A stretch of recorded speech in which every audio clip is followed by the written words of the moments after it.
Vamos a continuar con la serie Seguros en Cristo. ¿Cómo se llama la serie?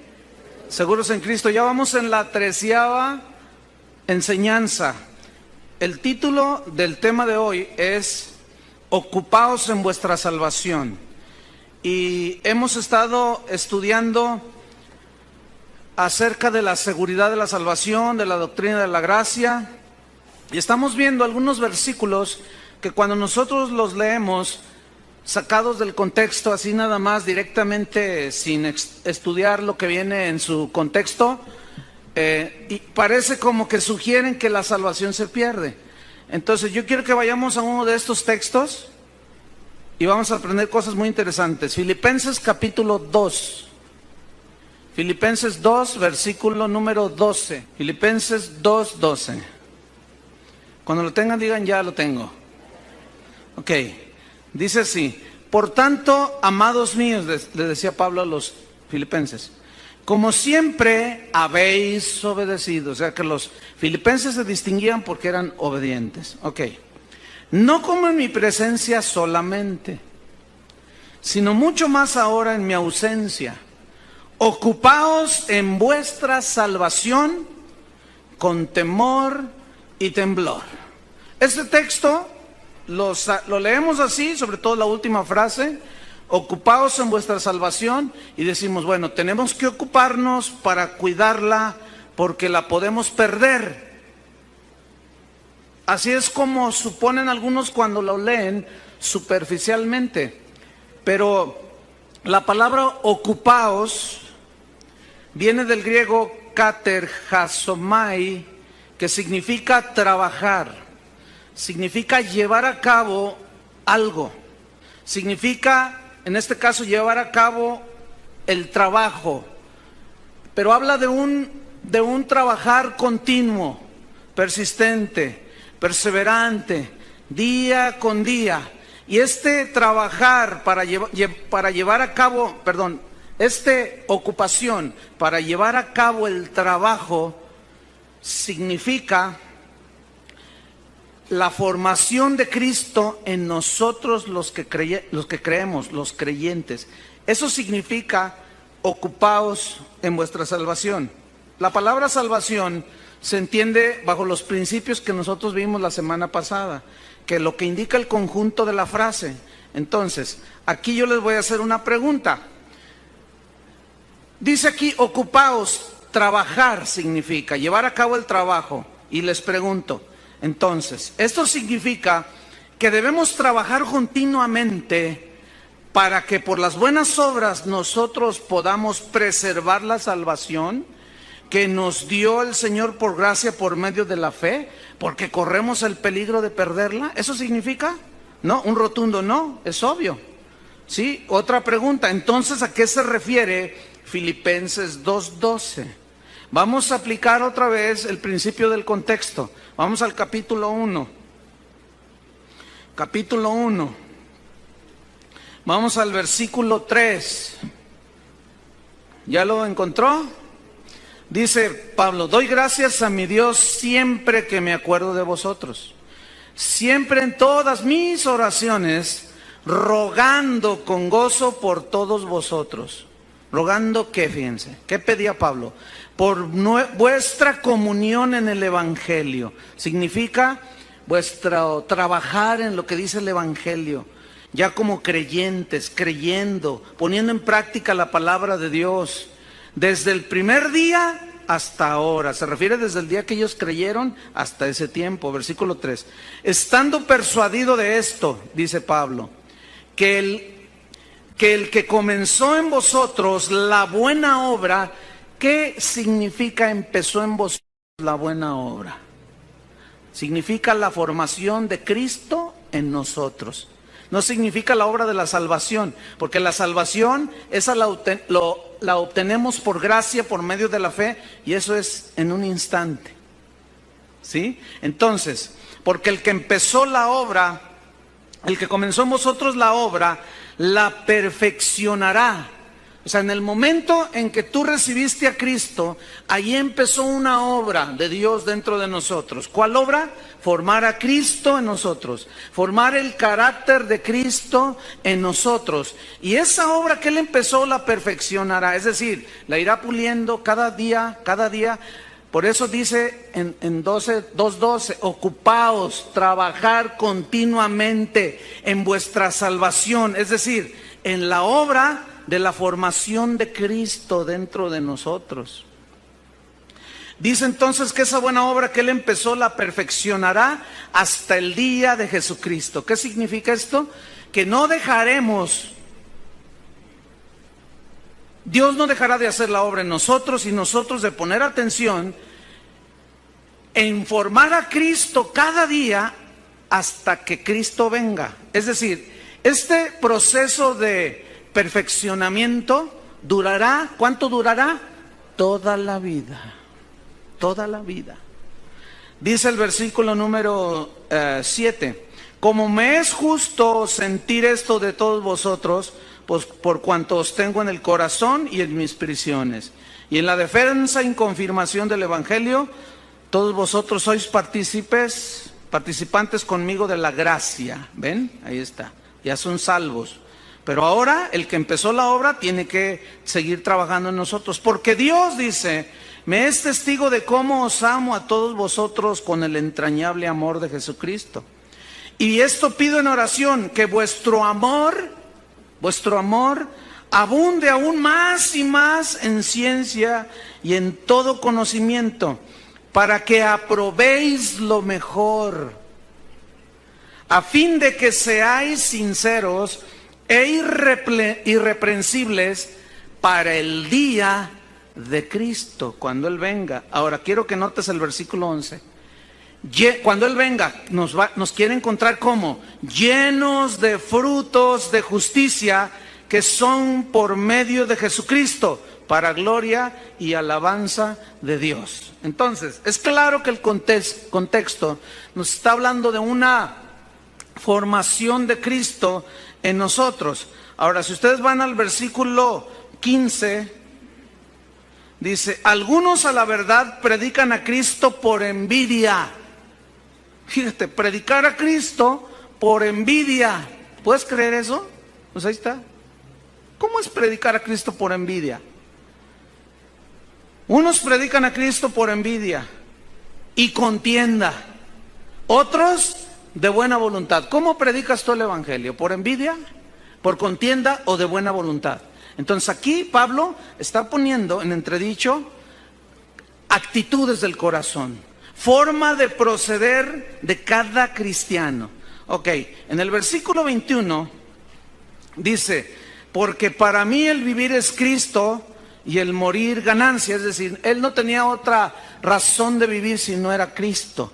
Para mí el vivir, el estar cada día con Cristo porque quiero ser como Él, para mí el vivir es Cristo. Y el morirme es ganancia. ¿Por qué? Porque ya se acabaron todos los afanes.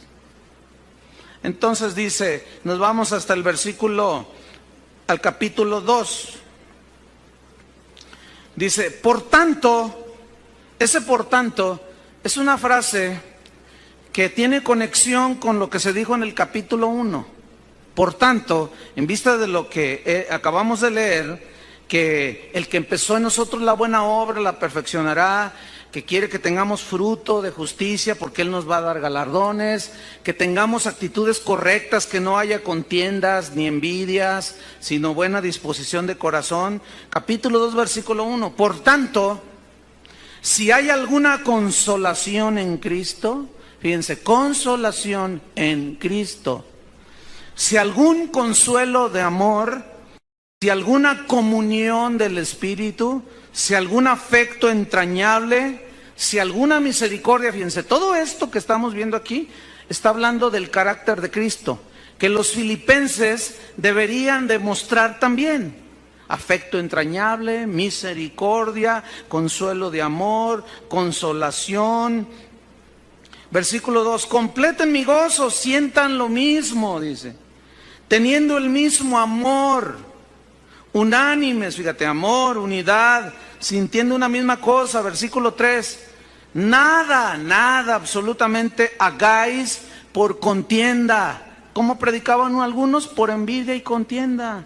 Dice, no, ustedes filipenses, no, nada hagan por contienda o por vanagloria, por orgullo, por soberbia, no. Eso no refleja el carácter de Cristo. Antes bien, con humildad, ¿se acuerdan que Cristo dijo, aprendan de mí que soy manso y humilde?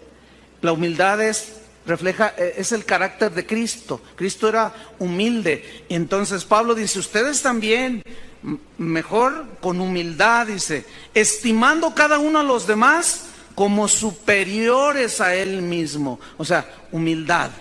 Versículo 4. No mirando cada uno por lo suyo propio, es decir, sin egoísmos. ¿Lo están comprendiendo?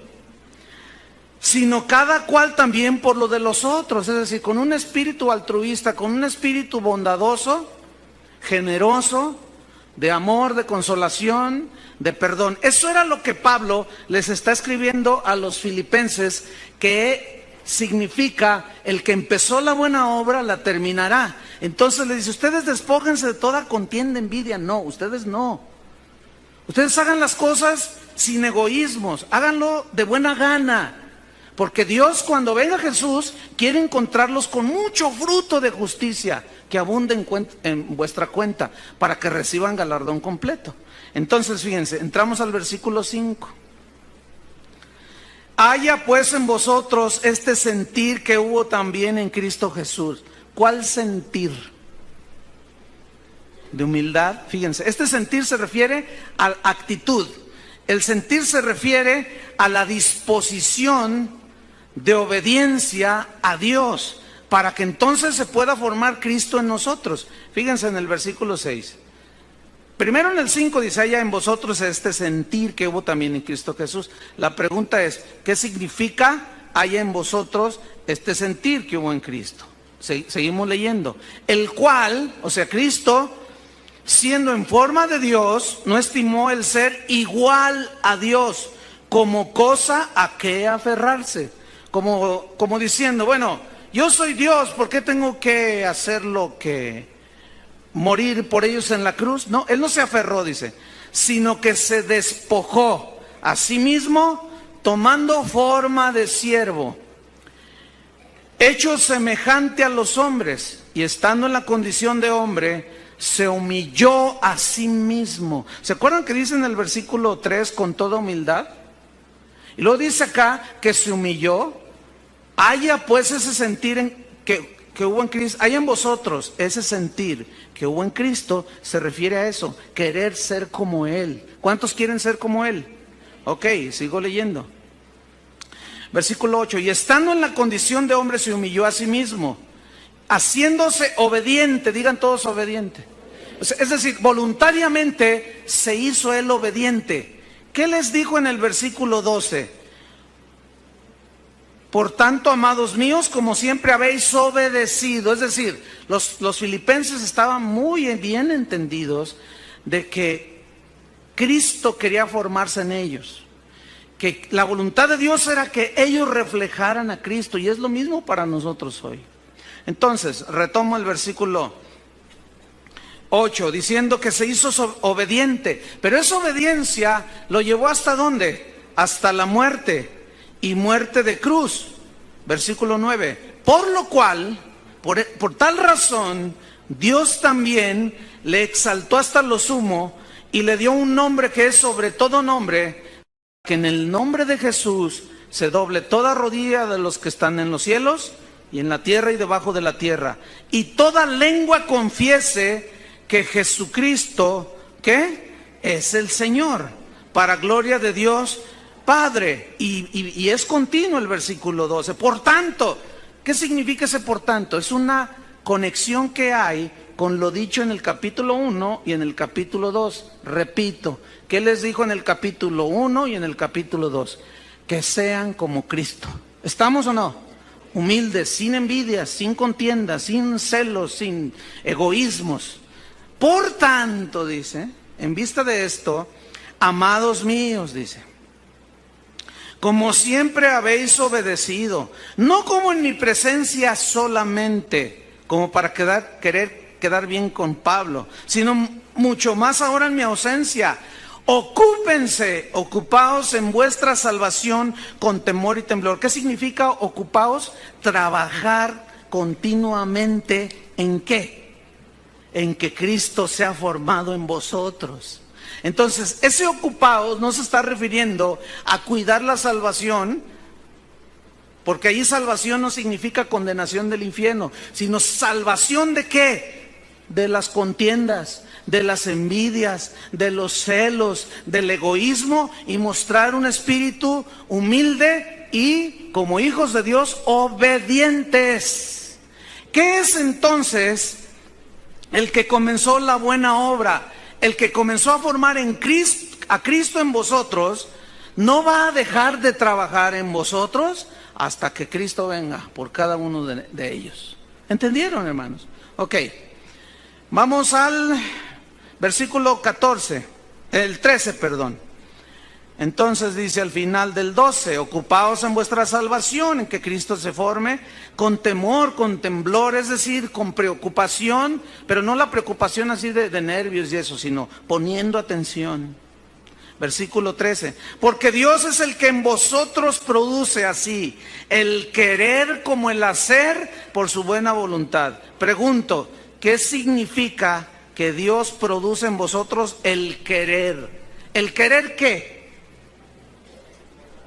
Ser como Cristo. El que Dios produce en nosotros, solo lo puede producir en un nacido de nuevo. ¿Estamos? Dios produce en todos los nacidos de nuevo el querer, pero también les da el hacer, el poder para hacerlo. Entonces, el que comenzó la obra en cada uno de vosotros, pone en cada uno de nosotros el querer ser como Cristo y el poder para poder ser como Cristo. ¿Me expliqué? Ok.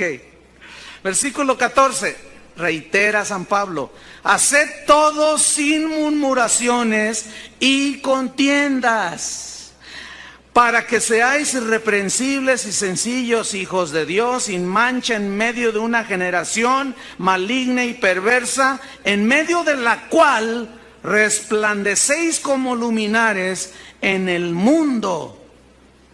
Versículo 16, asidos, agarrados, arraigados, ¿en qué? En la palabra de vida, para que en el día de Cristo yo pueda gloriarme de que no he corrido en vano, ni en vano he trabajado. ¿Ven?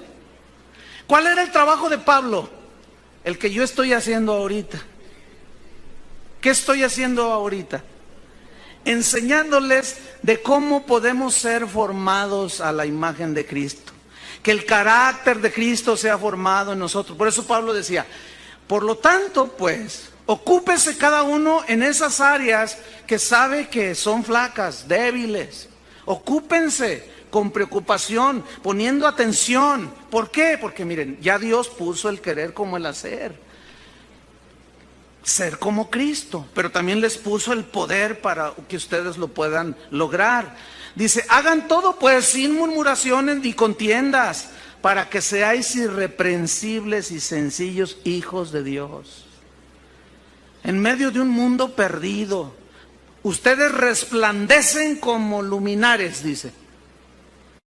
¿Qué es lo que resplandecen en nosotros como luminares? El carácter de Cristo. ¿Están comprendiendo? Ahora, estamos en el contexto. Vamos al capítulo 3. En el versículo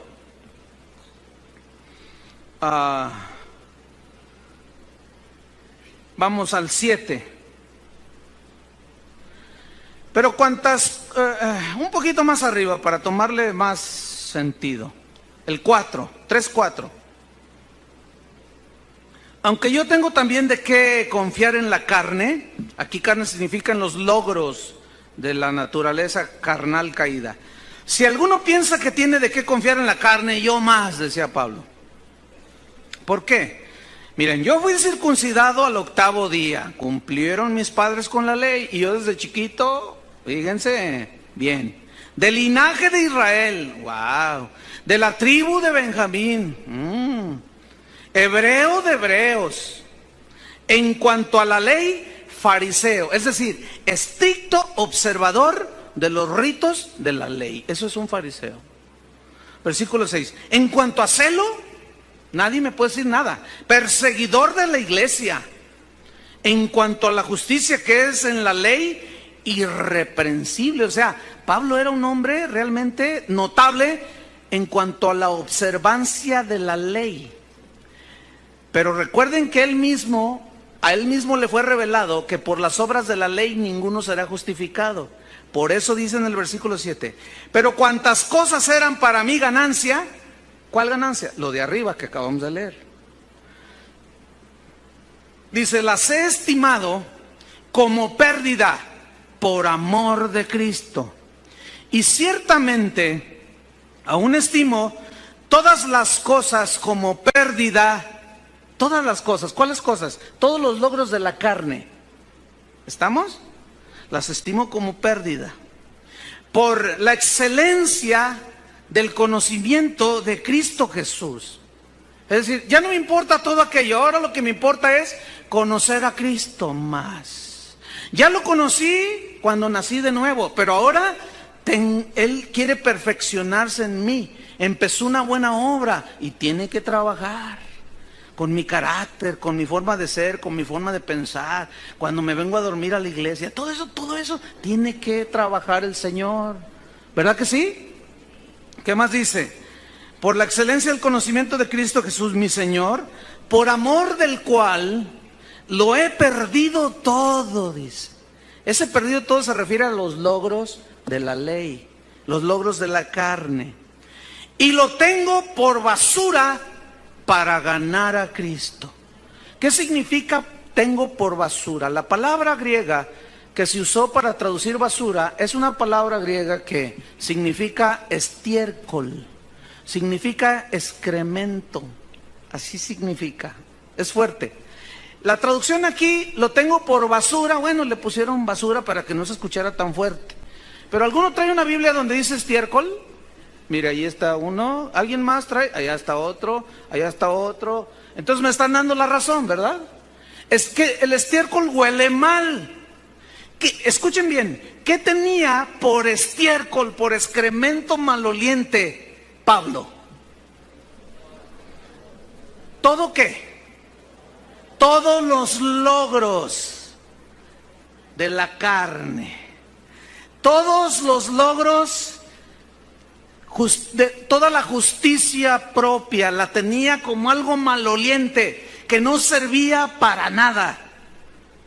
Dice, con tal de ganar a Cristo. Este ganar a Cristo se refiere al conocimiento ahora, porque él le había sido revelada que la salvación era por fe, por gracia, por medio de la fe. Y ahora, acuérdense que él oraba en el versículo del 1 al 11 que leímos del capítulo 1, para que estén llenos del conocimiento, para que conozcan cada vez más, que tengan comunión con el Evangelio, que conozcan más a Cristo, porque conociendo más a Cristo nos damos cuenta cómo es Él. Entonces al verlo queremos ser como Él. Ayer, después de este mensaje, se me acercó un joven de 18 años y me dice, pastor, ni yo me aguanto, dice, yo quiero cambiar. Mi carácter, tengo un carácter horrible, dice. Mi carácter me ha hecho que me corran de la escuela, me ha hecho perder trabajos. Ninguna muchacha quiere ser mi novia. En mi casa tengo una de problemas por mi carácter, ya. Pastor, ayúdeme, yo. Y entonces, estuve casi una hora con él enseñándole. Mira, ¿cuáles son tus áreas débiles? No, pues esta, bueno, ahí tienes que ocuparte. Ahí tienes tú que pulir, dejar que el Señor pula esa área. Ya después de casi una hora de haber platicado, le pregunté, porque me hacía preguntas muy obvias. Yo le dije, oye, ¿cuánto tiempo tienes de convertido, de nacido de nuevo? Y me dice, no, pues un par de meses. Ay, por ahí hubieras empezado. Dice, pues usted me hubiera preguntado. Porque con un par de meses de convertido, pues es obvio que no es un dechado de perfección. Le dije, sin embargo, tú estás dando un paso muy importante. Tienes ventaja sobre otros cristianos. ¿Cómo? Me dice. Te voy a explicar cuál es tu ventaja. Que ya reconociste que ni tú mismo te soportas. ¿Y qué tengo que hacer? Mira, como eres un recién convertido, el que empezó la obra en ti, a ver, yo te pregunto, cuando te convertiste hace unos meses, ¿qué cambios hubo en tu vida? No, bueno, pues dejé de tomar. Ah, ¿ves? Ya no me emborracho, ¿ves? Ya está uno allí. Pero mi carácter, bueno, Dios va a tratar con tu carácter. Pero tú tienes que ocuparte en ser salvo de esos arranques de ira que tú tienes. Y de enojo, y que no te puedes decir al maestro, ¿trajiste la tarea? Pues ¿qué le importa? ¿Cómo que qué le importa? No, tienes que tener control sobre tu vida, sobre tu temperamento, sobre ti mismo, sobre tus reacciones. Y vas a tener que ocuparte en estos días, porque el Señor ya puso el querer como el hacer. Él, un recién nacido de un par de meses, entendió perfectamente lo que yo estoy diciendo. ¿Cuántos que tienen años no me están entendiendo? ¿Todos entendieron? A ver, levanta la mano el que entendió. No, pues se vieron obligados, ¿verdad? Pues claro. Pues yo. Sí. Ahora, vamos a ver. Ocupaos en vuestra salvación. Piensa en esa frase. Mientras seguimos leyendo el versículo donde nos quedamos, que lo tengo por basura, por estiércol para ganar a Cristo. Versículo 9. Y ser hallado en Él. Esta frase significa fundido totalmente. Como le dijo a los Gálatas, ya no vivo yo, mas vive Cristo en mí. No teniendo mi propia justicia. Ahí él ya había entendido y está narrando lo que pasó, que es por la ley, sino la que es de la fe de Cristo, la justicia que es de Dios por la fe. A fin de conocerle. Ese conocimiento es un conocimiento íntimo, no solamente intelectual. No, es un conocimiento íntimo. Y conocerle, dice, de tal manera que pueda yo conocer aún el poder de su resurrección. ¿En qué consiste? ¡Qué tremendo! Yo resucitaré, conocer el poder de su resurrección y la participación de sus padecimientos, llegando a ser semejante a Él en su muerte. ¿Se acuerdan que dijo, con Cristo estoy juntamente crucificado? Ya no vivo yo. Consideraos pues muertos al pecado y vivos para Dios. Estamos crucificados juntamente con Cristo. ¿Cuántos siguen allí clavados? ¿Ya se les olvidó ese mensaje? Entonces contéstenme. ¿Cuántos siguen clavados allí?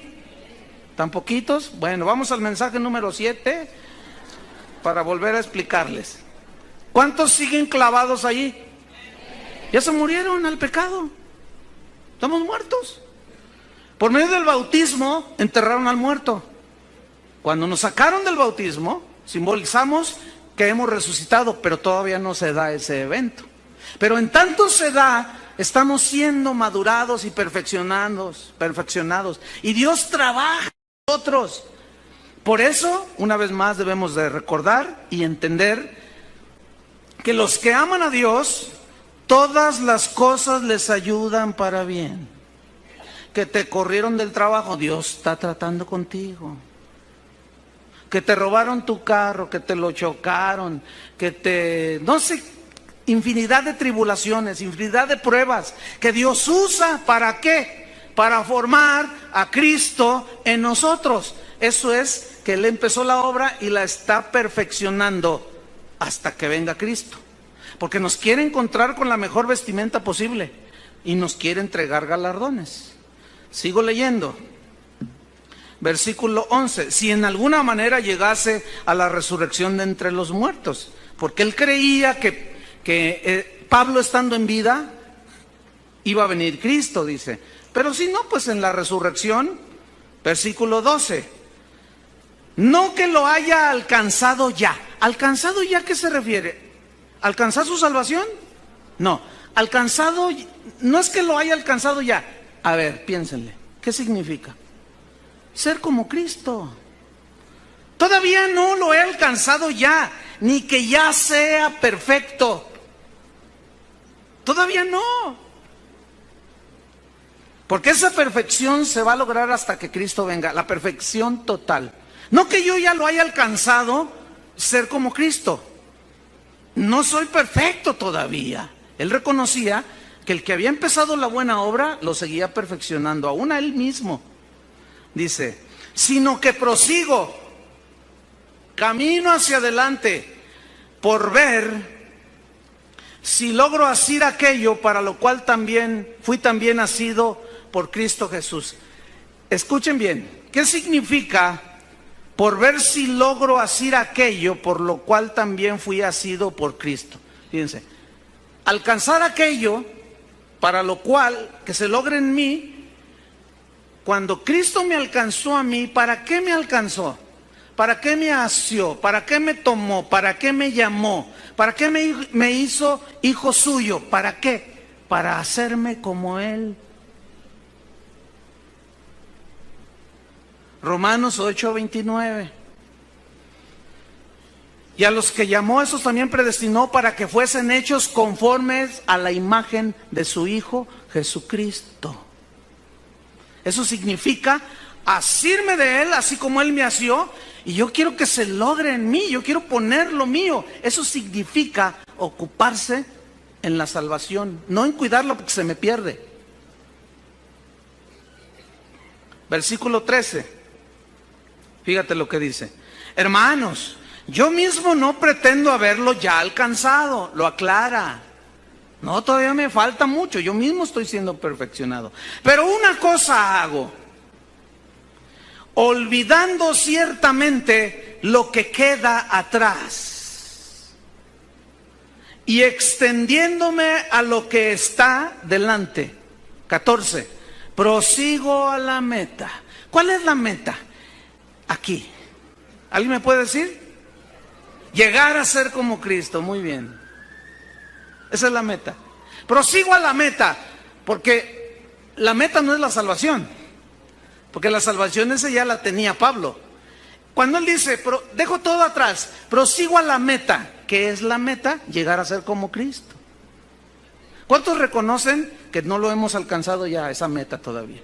¿Sí la reconocen? Algunos deberían de hacerle hasta con los dos pies así. Porque el Señor, tiene mucho que trabajar, más que con algunos otros. Bueno, prosigo a la meta. Y aquí te lo aclara. Al premio. ¿Se acuerdan que hay galardones por hacer buenas obras ya? No para ganarnos la salvación, sino como evidencia de la salvación. Y una de ellas es que Cristo sea formado. Y una de las metas de Dios para que sea formado es que seamos obedientes. Haya pues en vosotros este mismo sentir que hubo en Cristo Jesús, que se hizo obediente hasta la muerte y muerte de cruz. Eso es lo que quiere Dios que seamos. Obedientes. Díganlo fuerte. Obedientes. ¿A qué? A la palabra de Dios. Porque el que oye y no oye, construye sobre la arena. Vienen las tempestades y los problemas y no aguanta nada y se le cae todo. ¿Por qué? Porque no tiene carácter. No está Cristo formado en él. ¿Por qué? Por carnal, por rebelde, porque no, aunque es salvo, pero pierde sus galardones. ¿Qué más? Prosigo a la meta, al premio. ¿Qué te va a dar ese premio? Dice, al premio. Y luego añade, al premio del supremo llamamiento de Dios en Cristo Jesús. Pregunta, ¿cuál es el supremo llamamiento de Dios para nosotros en Cristo? ¿Cuál es? Díganlo. Ser como Cristo, digo, les repito, vamos a repetirlo otra vez. El cabo yo no llevo prisa. ¿Ustedes llevan prisa? Ah, bueno, entonces va. Abran su Biblia en Filipenses 2:12. Digo, yo les estoy haciendo el estudio para que ustedes vean todo lo que dice el contexto. Entonces, volvemos. ¿Qué significa el supremo llamamiento. ¿Llamados a qué? ¿Ve? Ese es el supremo llamamiento. Por eso tenemos que ocuparnos en nuestra salvación con temor y temblor. Pero no la salvación en sí, como tal, de condenación del infierno, o de salvación del infierno, mejor dicho, sino de salvación, ¿de qué? De todos nuestros rollos que traemos, hermanos, envidias, celos, robos, mentiras, de todo eso. Eso es lo que nos debemos ocupar. Por ejemplo, ¿cuántos esposos hay aquí? A ver. Ok, hay una responsabilidad definitiva en la Biblia. Hay mandamiento de Dios respecto a los esposos. ¿Estamos? Entre otras cosas, dirigir la familia, sustentarla, proveer para sus necesidades físicas, materiales, espirituales también, porque somos cabeza del hogar. Ok, hay algunos varones que son descuidados en eso. De esos varones que, aunque son cristianos, pero no hacen nada, le dejan todo a la esposa. Y sabes una cosa, necesitas ocuparte en ese rasgo de debilidad de tu carácter. Y las señoras que no se someten muy bien, que digamos, a sus maridos, así como al Señor debemos estar sujetos, tienen que poner atención en ese rasgo. ¿Me estoy explicando?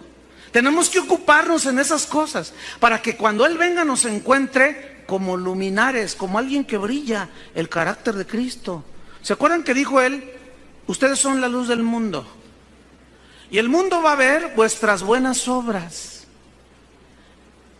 y glorificarán al Padre. ¿Pero qué es ver las buenas obras? Ahí no se refiere a dar limosna, porque eso también lo puede hacer un ateo.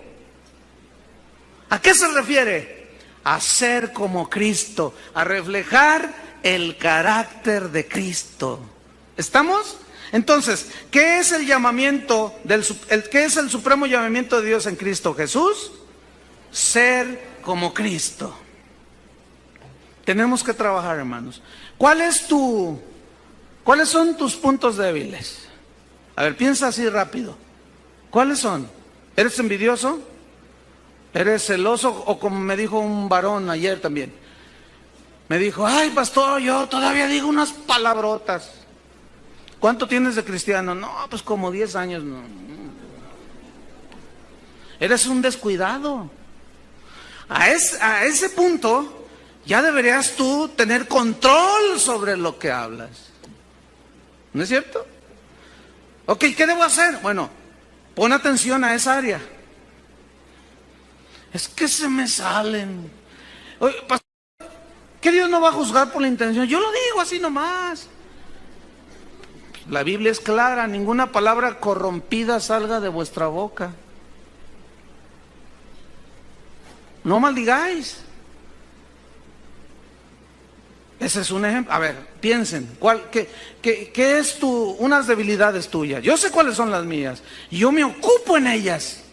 Me tengo que ocupar en ellas. Por ejemplo, si eres flojo para levantarte en la mañana que tienes que ir a trabajar y... lo siento, mijo. Dice el Señor. Tienes que levantarte a trabajar. Dale permiso a tu esposa que te levante con un cacerolazo en la cabeza. Mi amor, es que pongo el despertador y en cuanto suena, y otra vez. Y luego ya te levantaste tarde y de mal humor, y maldiciendo a todo mundo y sales a la carrera. Se te atraviesa el perro y lo maldices y hasta el dueño también. ¿Qué tienes que hacer? Ocuparte en eso. ¿Me estoy explicando?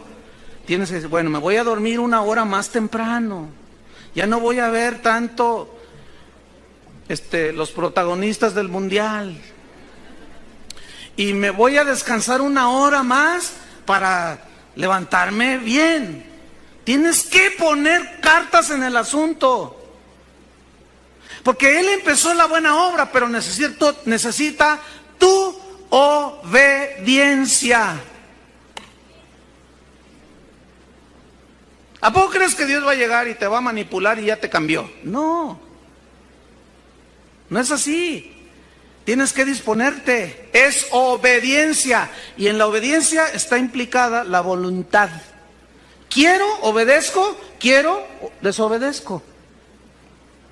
Entonces, ¿qué quiere Dios de ti? Obediencia para tu formación de Cristo en ti. ¿Cuántos dicen así es? Ay, espero les haya explicado con claridad. Que no significa que ocupados de vuestra salvación es porque la vas a perder. No está hablando nada. En ningún momento es un mensaje evangelístico aquí, en Filipenses. Y mucho menos de que la salvación se les pierde. Pero que sí nos preocupemos de que Cristo sea formado en nosotros. Ok, vamos a Hebreos 10. Hebreos 10. Mire, vamos a estudiar una de las cartas más difíciles que hay.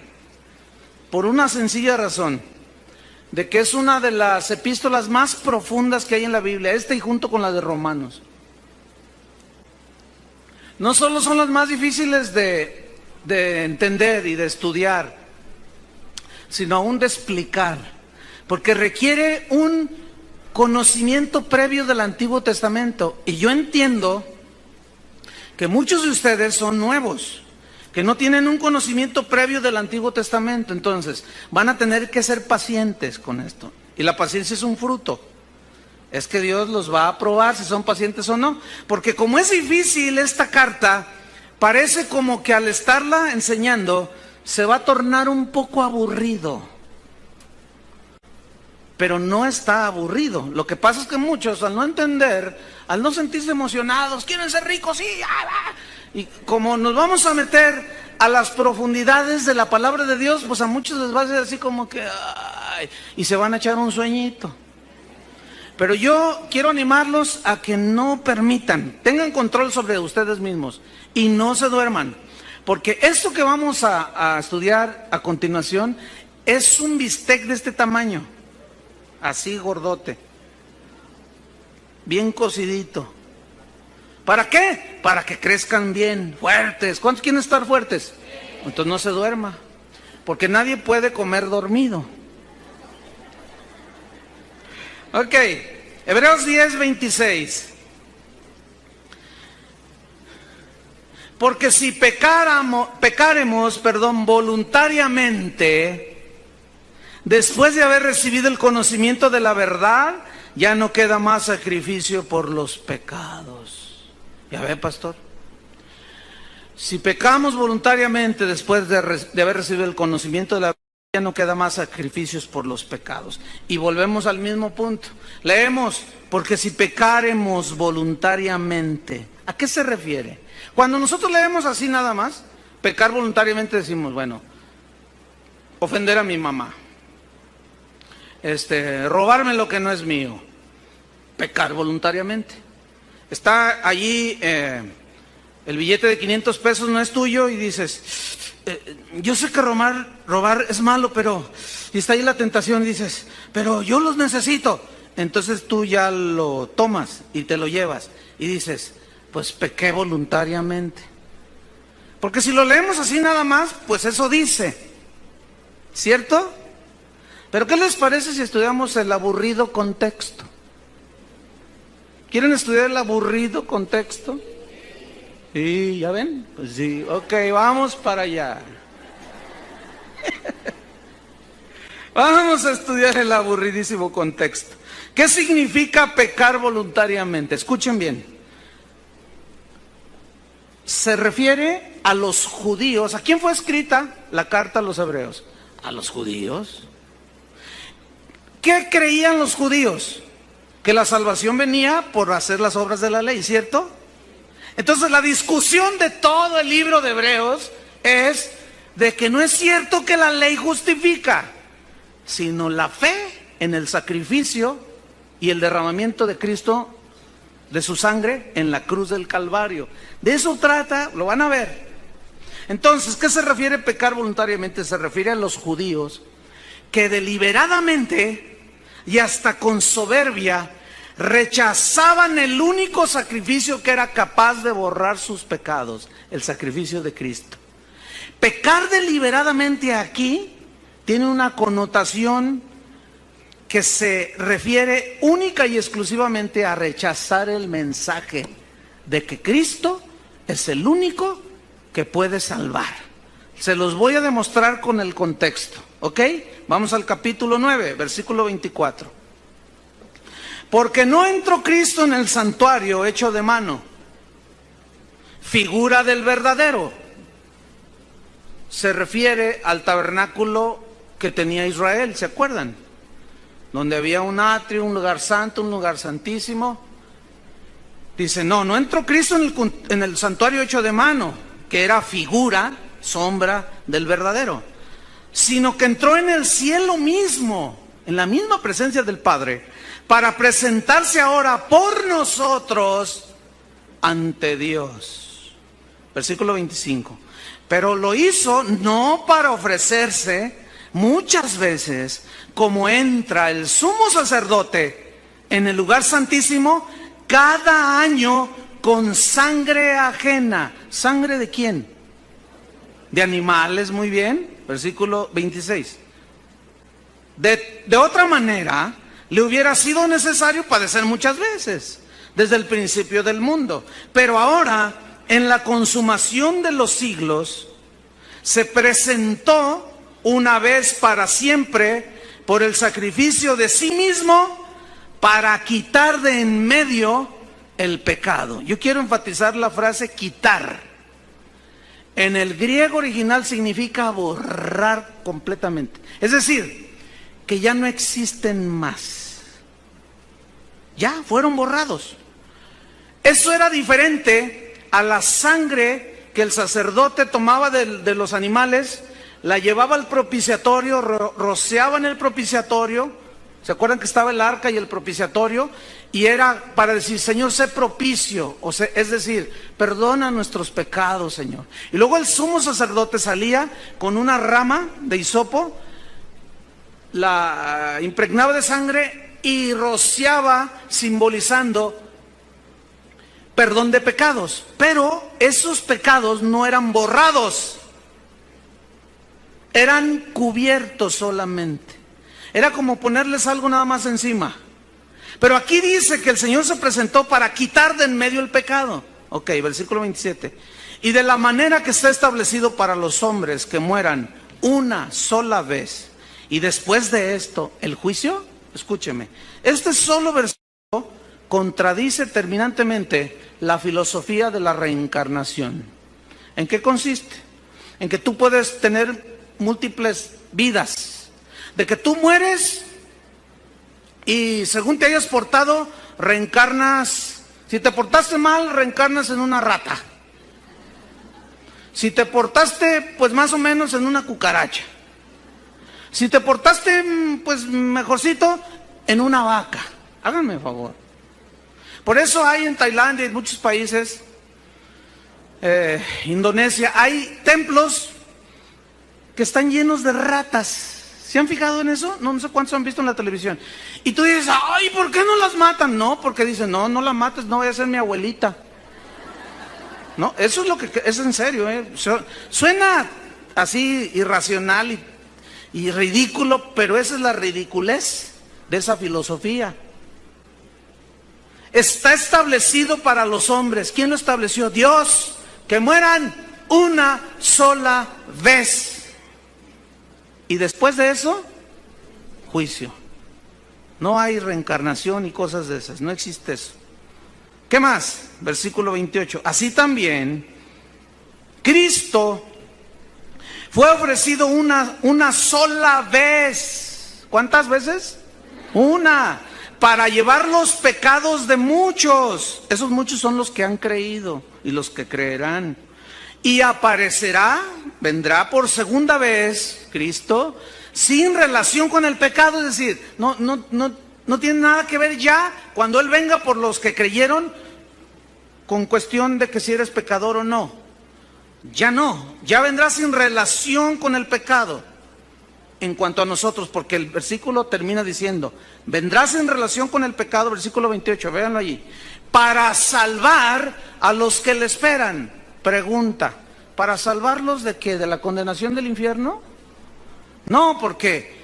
Porque aquí salvar a los que le esperan, nadie puede esperar su venida si no es hijo de Dios. ¿Qué significa? Ven pues que aquí salvar no significa salvar de la condenación del infierno. Aquí salvar es otra cosa. ¿Alguien me puede decir qué es? Para salvarnos ya de todos los sufrimientos de esta vida, hermanos.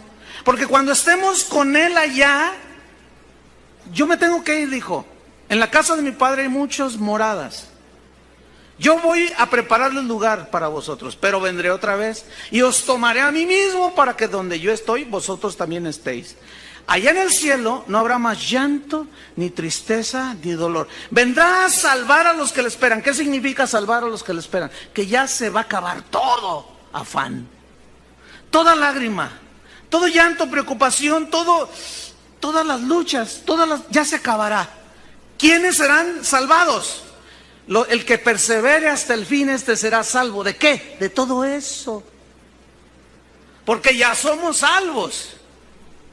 Pero seremos salvados finalmente de todos los sufrimientos y de este valle de lágrimas. Se oyó a telenovela. Capítulo 10. Seguimos con el aburridísimo contexto. ¿Está aburrido? Entonces, ¿por qué se duermen? Y como estoy medio, no veo muy bien, los de arriba se me pueden dormir porque no. A ver, ustedes que ven bien, ¿están durmiendo ya? A ver, levanten las manos, así, háganle así. El que está hasta allá, hasta la esquina.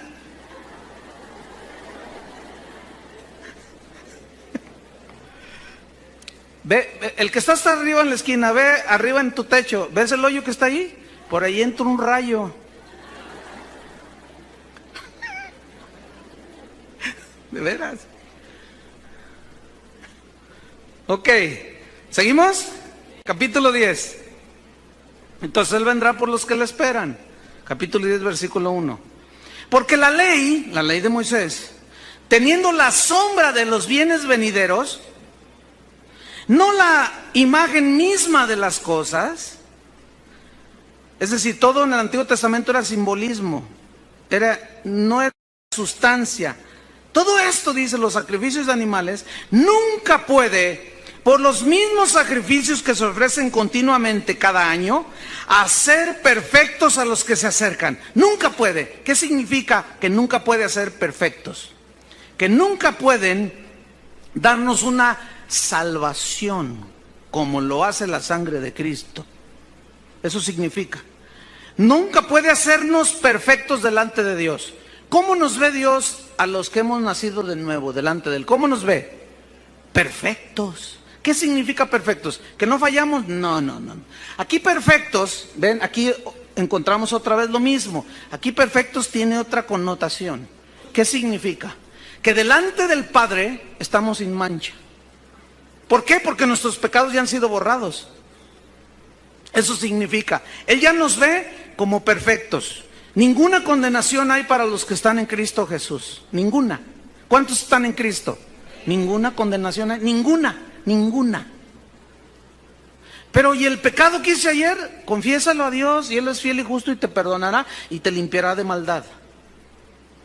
Pero ninguna condenación hay. Entonces, todos esos rituales, pencas de nopales en la espalda, corretizas de rodillas hasta San Juan de los Lagos, todo eso, escúchenme bien, no tiene poder alguno, es incapaz, es imposible de hacer justo a alguien delante de Dios. Porque si así fuera, entonces ¿para qué vino Cristo a morir? Cada quien arrégleselas. Y ya me imagino a Chuy colgado de arriba para agradar a Dios, de cabeza, ¿verdad?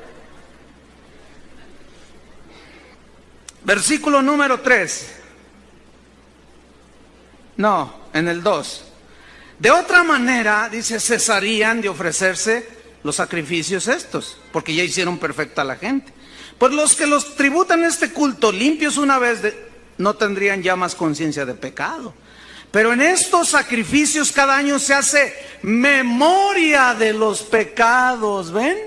O sea que tú llegabas y decías, ay Señor, me perdonaste el pecado, pero hace 15 años yo era un hombre de lo peor. Hace 15 años yo le pegué a mi esposa. Hace 20 años ella me dio un cacerolazo. Y siempre era ir a recordar los pecados. ¿Por qué? Porque no podían borrarlos la sangre de los animales. Versículo 4. Porque la sangre de los toros y de los machos cabríos no puede quitar los pecados. ¿Ven? No puede. Por lo cual, estando en el mundo, dice, y Cristo habla aquí proféticamente, tomando escrituras del Antiguo Testamento, por lo cual entrando en el mundo dice, sacrificio y ofrenda no quisiste, mas me preparaste cuerpo, encarnación de Cristo, ¿sí? Encarnación de Cristo, me preparaste cuerpo. Holocaustos y expiaciones por el pecado no te agradaron, Padre. Entonces dije, o sea, Cristo, he aquí vengo, oh Dios, para hacer tu voluntad.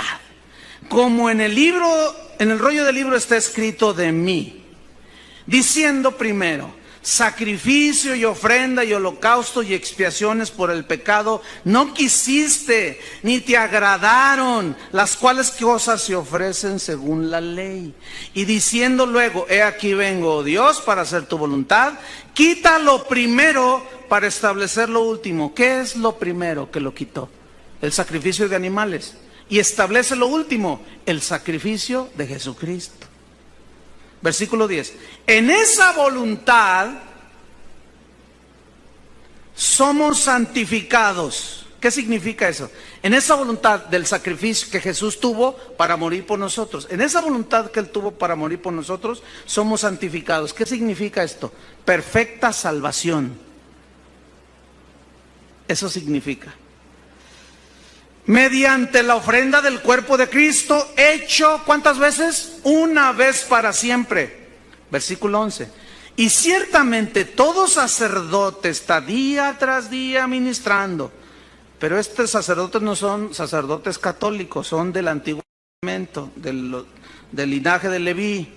Ciertamente, aunque, déjeme decirle algo, la misa, ¿quién sabe lo que es la misa?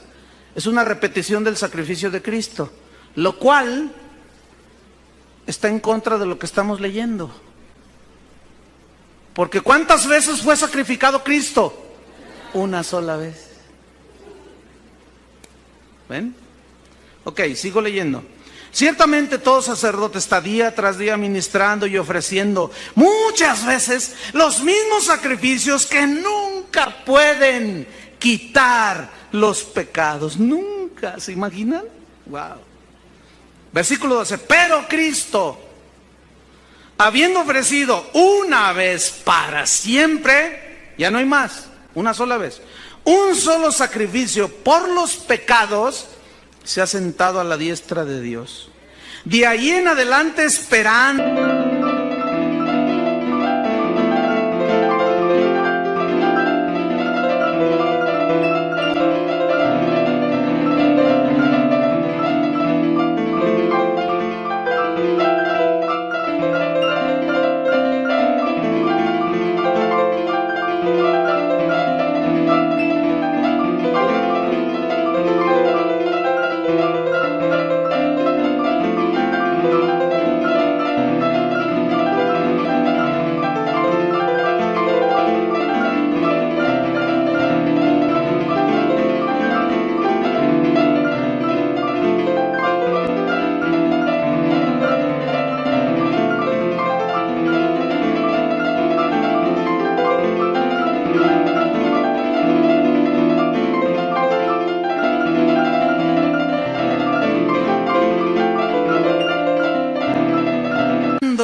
Hasta que sus enemigos, ¿quiénes son sus enemigos? Los que rechazan su sacrificio, los que rechazan su sangre.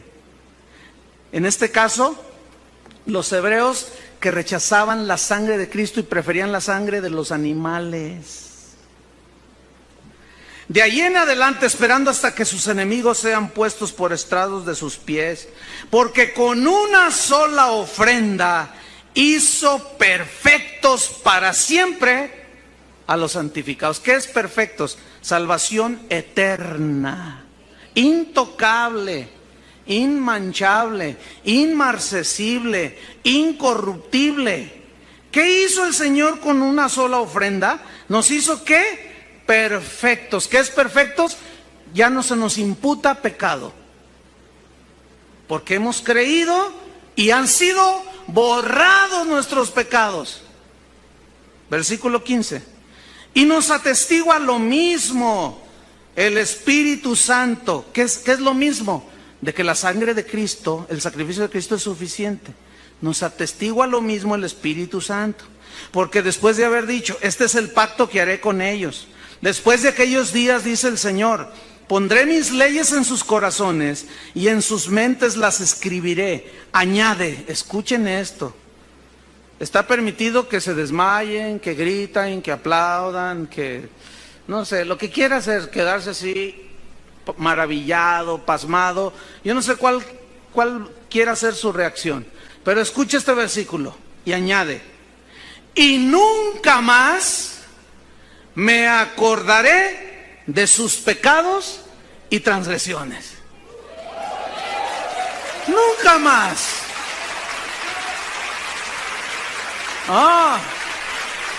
Entonces, hay algunos ahí en el auditorio diciendo, entonces, lo que yo hice hace 5 años, ¿ella no se acuerda? Si está bajo la sangre de Cristo ya quedó borrada. Ya no se acuerda. Pero tu mentalidad religiosa y la ignorancia de esto, por eso les dije no se duerman, hace que muchos de ustedes tengan una carga de pecado innecesaria, totalmente. ¿Por qué? Porque nuestros pecados han sido borrados del mapa. No me acordaré. Oiga, pero todo lo que hice ya quedó borrado. Ahora, así es Dios con nosotros.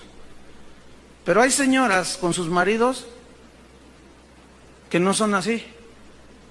Y dicen, ya son cristianos, ya le pidieron perdón hace 20 años de lo que le hicieron hace 40. Y cuando tienen un problema, una situación, lo primero que dicen y hacen es esto.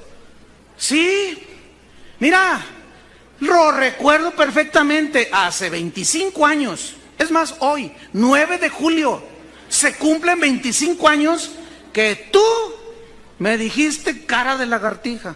Entonces, mira, y entonces el marido te dice, ay vieja, otra vez con lo mismo. Sí, y también esto, y también lo otro. Y porque como los maridos somos los peores, somos peores que las mujeres, ¿verdad que sí? Las mujeres no hacen nada, ¿verdad que no? Pero van a perder su salvación, ¿eh? Por mentirosos. No sé por qué se da más en la mujer, que siempre trae a la memoria. Se acuerda de aquello que ya Dios ni se acuerda, que está borrado.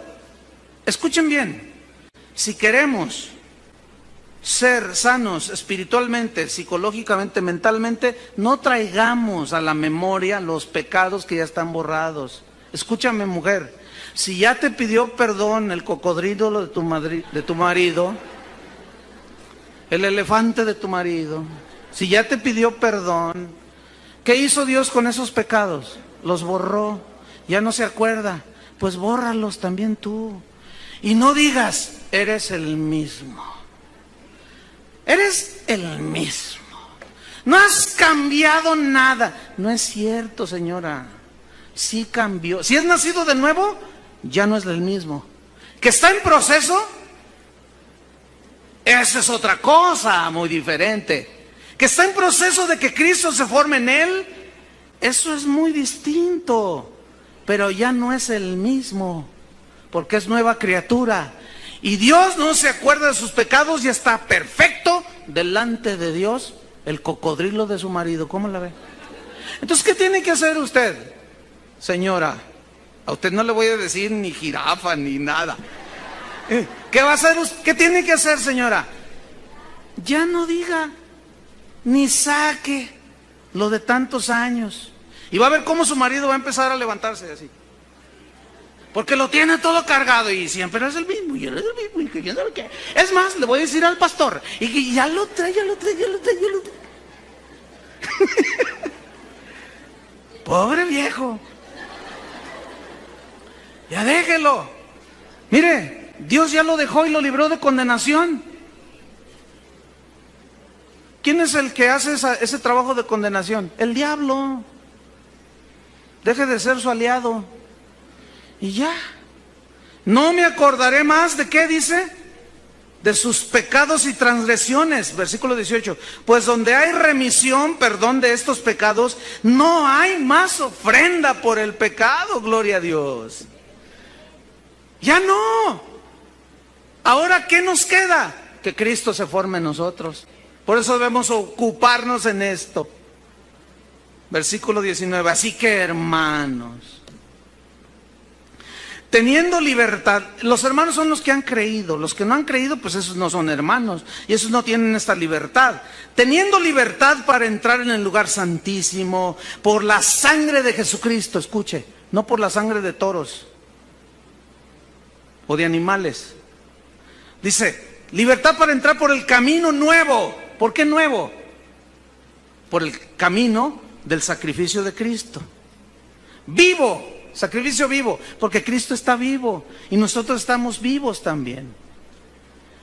Por el camino nuevo y vivo que Él nos abrió a través del velo, y Él mismo lo interpreta. Esto es de su carne. ¿Qué significa? De su sacrificio. 21. Y teniendo un gran sacerdote sobre la casa de Dios. Fíjense, ¿dónde aparece aquí Juan Diego? Como intercesor. Como alguien que aboga a favor nuestro, dígame. San Gasparín, dije el otro día, ¿verdad? ¿Dónde está? Aquí dice que teniendo nosotros, ¿qué? Un gran sacerdote. ¿Cuál era el trabajo de un sacerdote? Interceder delante de Dios a favor del pueblo, ¿no es cierto? ¿Quién intercede por nosotros allá en el cielo? ¿Necesitamos otro? Ese nos basta y nos sobra. Son sincero, ¿a dónde? Pues al lugar santísimo, a la misma habitación de Dios. Para plena certidumbre de fe, purificados los corazones de mala conciencia y lavados los cuerpos con agua pura. Todo esto son metáforas de lavados con agua pura. Es la palabra de Dios. Mala conciencia, nos lavamos y confesamos nuestros pecados. Él es fiel y justo para perdonarnos y limpiarnos. Estamos limpios delante de Él. Podemos entrar delante de su presencia. Quítese de su mente de una vez por todas. No quiero que nadie más vuelva a venir conmigo y me diga, pastor, ore por mí, porque usted que está más cerca de Dios. Esa es una mente católica. Del señor cura que está allí haciendo muchas cosas, que solo él se voltea de espaldas y está haciendo allí rituales, porque solo él puede acercarse a Dios. Y usted nada más está ahí de espectador. Quítese esa mentalidad católica. La misma posición que yo tengo delante de Dios, la tiene usted.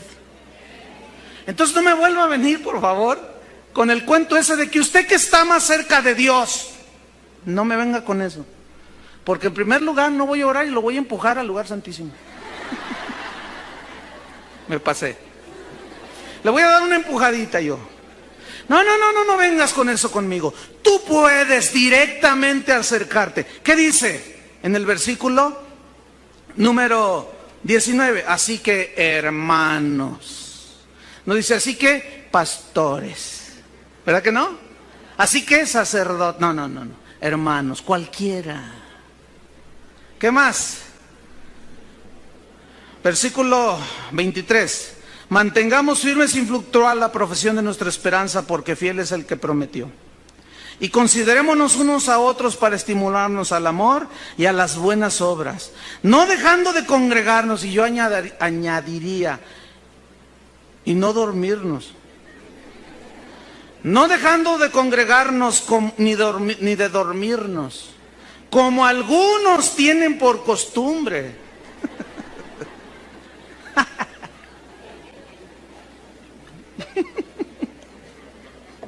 Si yo hubiera escrito, lo hubiera puesto allí.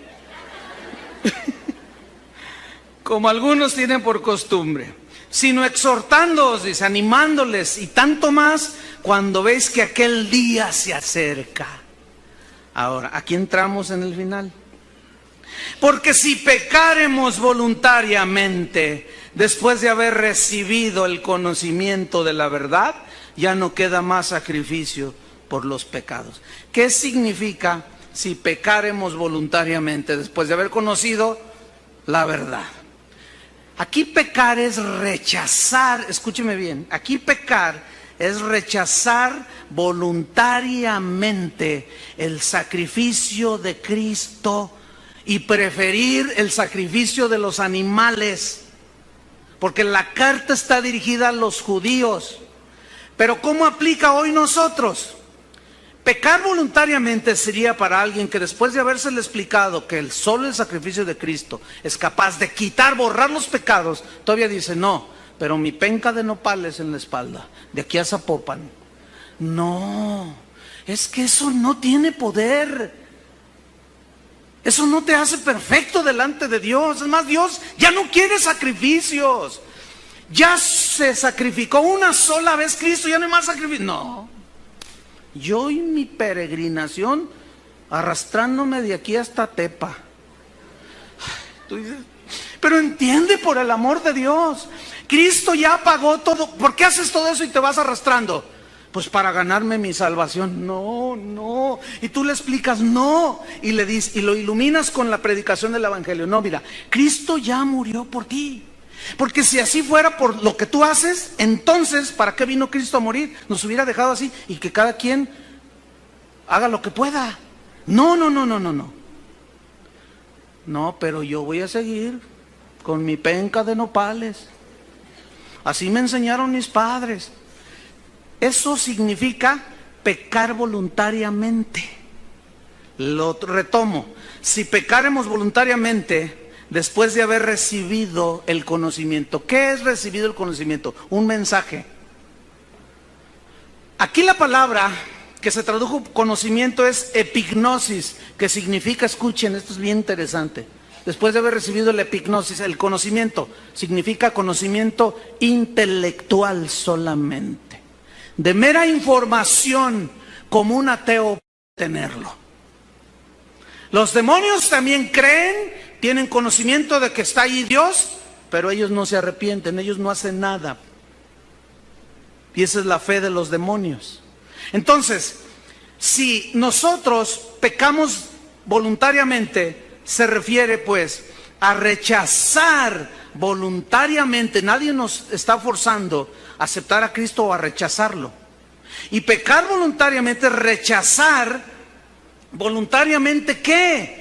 El mensaje de que Cristo ya murió una sola vez por nuestros pecados. Y ya no queda más sacrificio por los pecados. Escuchen esto. Si no crees que el sacrificio de Cristo puede borrar tus pecados, yo pregunto, entonces, ¿tú crees que la sangre de los animales los podrán borrar? Ya no queda nada que hacer. Fíjate lo que dice en el versículo 26 entonces. Después de haber recibido el conocimiento de la verdad, ya no queda más sacrificio por los pecados, sino una horrenda expectación de juicio. Eso es lo que queda. ¿No crees? Ya qué más se puede hacer. Una horrenda expectación de juicio y de hervor de fuego que ha de devorar a los adversarios, es decir, a quienes se oponen a la verdad de que solo Cristo es el único que puede borrar nuestros pecados. Fíjate el 28 y nos vamos sobre el final. El que viola la ley de Moisés por el testimonio de 2 o 3 testigos muere irremisiblemente. ¿Cuánto mayor castigo pensáis que merecerá el que pisoteare al Hijo de Dios y tuviere por inmunda la sangre del pacto? ¿Cuánto mayor castigo? Aquí castigo significa, viene del griego timoreo, que significa castigar para salvar el honor. ¿Qué significa esto? Que Dios los castigará a todos aquellos que lo han hecho mentiroso, porque no están creyendo que el sacrificio, que el derramamiento de la sangre de Cristo borra sus pecados. Y están diciendo, no, Dios, no te creo, que con solo creer en el sacrificio de Cristo, ¿no me crees? Ya no puedo hacer más por ti. Lo único que te queda es una horrenda expectación de juicio. Horrendo. Y si la ley de Moisés cuando era violada tenían que morir, ¿cuánto mayor castigo recibirán aquellos que rechazan que solo Cristo puede salvarnos? Dios tendrá que salvar su honor, proteger su honor, por eso tiene que castigar, porque la gente que lo rechaza de esa manera, voluntariamente están diciendo, Dios, eres mentiroso, porque fíjate que mi penca de nopales es más eficaz. Sea Dios veraz, dijo Pablo, y todo hombre mentiroso. Y finalmente, y si pisoteare al Hijo de Dios, ¿qué significa pisoteare? Viene una palabra griega bien interesante que por nuestra manera de ser les va a sonar, se van a reír. Pisotear viene de una palabra griega catapateo, así como que te pateo. Porque cata es debajo y pateo es pies en el griego. Entonces, fíjate, poner bajo los pies, por eso se tradujo pisoteare. Pero también significa rechazar con desdén, así como, ¿ese es tu ofrecimiento, Dios? No me interesa. Mi religión, lo que me enseñaron mis padres. Pero entiende que sin Cristo no vas a poder. No me interesa. Mi religión es la que me interesa.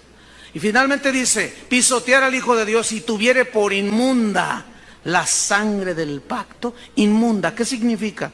Del griego koinos, que significa sangre común, como la de un animal. Yo estoy convencido que un cristiano verdadero, jamás, para que les toque a todos un jamás. Jamás un cristiano verdadero va a tener por común la sangre de Cristo.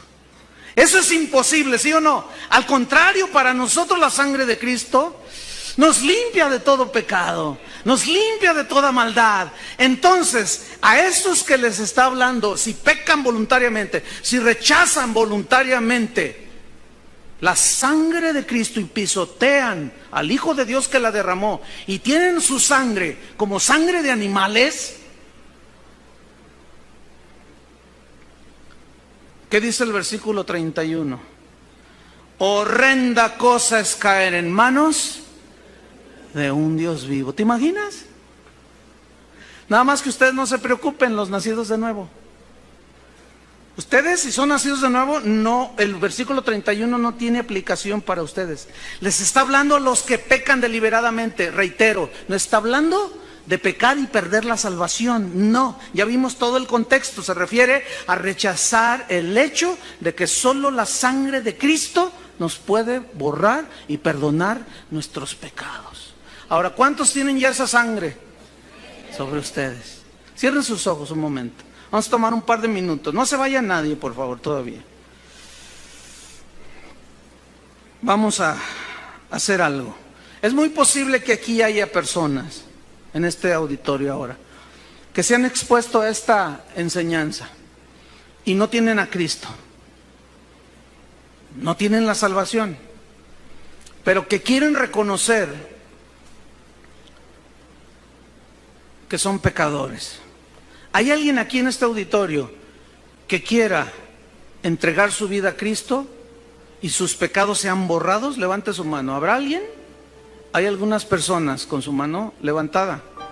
Voy a pedir a esas personas que se pongan de pie. Los voy a dirigir en una oración. Pónganse de pie los que levantaron su mano. Bien. Ok. ¿Entendieron perfectamente el mensaje, verdad que sí? No hay otro sacrificio, no hay nada que pueda perdonar sus pecados, solo Cristo, y borrarlos.